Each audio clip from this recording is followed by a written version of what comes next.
સિહોર શહેર કોંગ્રેસ સમિતિના પ્રતિનિધિ મંડળ દ્વારા અચાનક ફિલ્ટર પ્લાન્ટની મુલાકાતે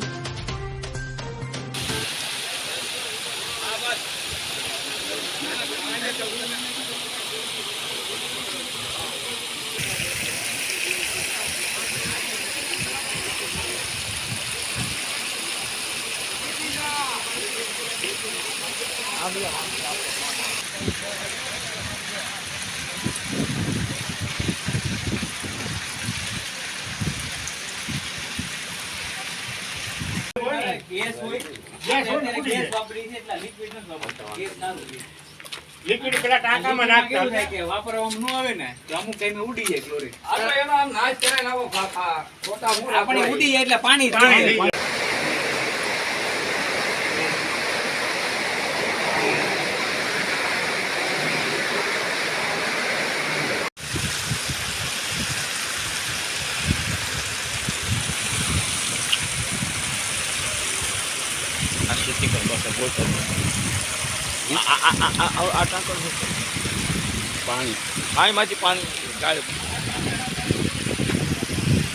માહિતી છે કે અમારા આગેવાનો પાસે જે માહિતી છે ને એ પ્રમાણે ફિલ્ટર પ્લાન્ટ બંધ છે.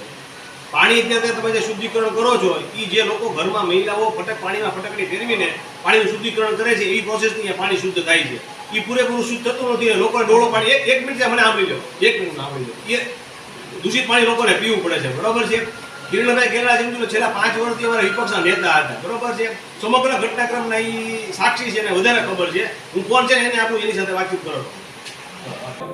આ બધા કેરબા ખાલી પડ્યા છે ને ભરેલા અડધોડ જ છે. આ કર્મચારી અમને શુદ્ધ પાણી આપ્યું છે, જોઈ લેવા. આ શુદ્ધ પાણી શિહોરની જનતા છે ને રાત દિવસ આ બેદરકારી હોય. આ શુદ્ધ પાણી છે ભાઈ. આ બાટલામાં એ બાટલાનો પ્લાન્ટ છે પણ આપણે એક જ ચાલુ કરતા બંધ થઈ કયો જાવ નહીં. આ ચાલુ થાય. આ ચાલુ રોજ બંધ છે. આ ચાલુ છે. પાણીમાં ભળે ને ઓક્સિજન જે કાંઈ હોય એ પાણીમાં ભળે અને એમાં એની હિસાબે શુદ્ધિકરણ કદાચ થતું હા. આમાં થાતું હોય એવું લાગે નથી. ફિલ્ટર પ્લાન્ટ બંધ છે પણ બહારની પ્રોસેસથી કેમિકલ નાખીને પાણી શુદ્ધ કરવામાં આવે છે એવું પ્રફુલભાઈનું કહેવું છે. બરાબર. હા બરાબર. આ એમાં ફિલ્ટર પ્લાન્ટ તો બંધ જ છે. વડાવાનું ને એ બધું બંધ થઈ જાય. પણ એ તો જનરલી એમ છે સામાન્ય રીતે દરેક મહિલાઓ પોતાના ઘરમાં માટલું હોય એમાં ફટકડી ફેરવતા જ હોય છે અને એ પાણીનું શુદ્ધિકરણ કરતા હોય છે. નગરપાલિકા પાણી વેરો લે છે બરોબર, છતાં ફટકડી પર ફેરવીને તમને પાણી આપે છે. ફિલ્ટર પ્લાન્ટ કરોડોના ખર્ચે બન્યો છે. એ ફિલ્ટર પ્લાન્ટ બંધ છે. સગવડતા હોવા છતાં પણ બેકાળજીના હિસાબે, બેદરકારીના હિસાબે ફિલ્ટર પ્લાન્ટ ચાલુ નથી કરી ગયા. એટલે આવી રીતે બધી હંગામી વ્યવસ્થા ગોઠવવી પડે. સિહોરમાં ઘણા સમયથી અનિયમિત પાણી વિતરણની એક સમસ્યા તો હતી અને છે જ તે હજી. આ સાથોસાથ ફિલ્ટર વગરનું પાણી એ લોકોને દૂષિત પાણી અને ડોળું પાણી મળે છે એવી પણ ફરિયાદ વારંવાર કોંગ્રેસના આગેવાનો પાસે આવતી હતી. અને આ ફરિયાદોને અનુસંધાને કોંગ્રેસના પ્રતિનિધિ મંડળે સિહોર નગરપાલિકાનો જે આપણે ફિલ્ટર પ્લાન્ટ છે એની આજે ઓચિંતી જ મુલાકાત લીધી કે ભાઈ આપણે આ મુલાકાત લઈને આપણે જાણીએ કે આ ફિલ્ટર પ્લાન્ટ ચાલુ છે કે કેમ, લોકોને જે પાણી મળે છે એ ફિલ્ટર સાથેનું પાણી મળે છે કે ફિલ્ટર કર્યા વગરનું પાણી મળે છે. ત્યારે એક આશ્ચર્યજનક જાણવા મળ્યું કે સિહોરનો જે ફિલ્ટર પ્લાન્ટ છે એ 75% બંધ હાલતમાં હતો. જે રીતે પાણી ફિલ્ટર થવું જોઈએ એની માટેની જે આખી પ્રોસિજર છે 4 તબક્કાની, માં 2 તબક્કા તો સંપૂર્ણપણે બંધ જ હતા. અને જે પાણી 2 તબક્કામાંથી પસાર થઈને જે 4થા તબક્કામાં જે પાણી આવે, 3જા તબક્કાનું એવું હોય છે કે એ પાણી નીચે રેતીના લેયર પાથરેલા હોય છે અને રેતી પોતે દૂષિત જે કચરો હોય એ શોષી લે અને પાણીને શુદ્ધિકરણ કરે. અને 4થો તબક્કો ક્લોરિનનો હોય છે.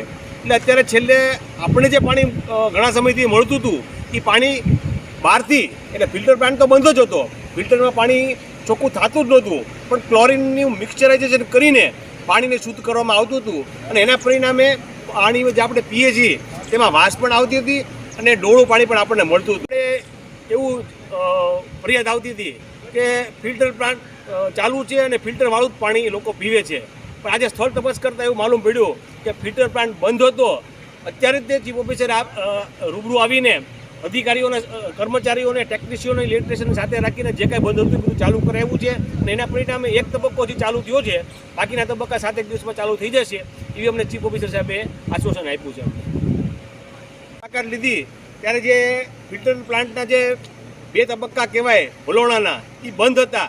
એટલે તાત્કાલિક અમે ચીફ ઓફિસરને ફોન કર્યો, કારણ કે ચીફ ઓફિસર સાહેબ પણ એમ કહેતા હતા કે ફિલ્ટર પ્લાન્ટ ચાલુ જ છે, પણ હકીકતમાં આ ફિલ્ટર પ્લાન્ટ નહીં. અત્યારે આજની તારીખે અમે જ્યારે આવ્યા ત્યારે બંધ હાલતમાં હતો. ચીફ ઓફિસરને જ્યારે અમે રજૂઆત કરી એટલે ચીફ ઓફિસર સાહેબ તરત જ અમારી પાસે આવ્યા.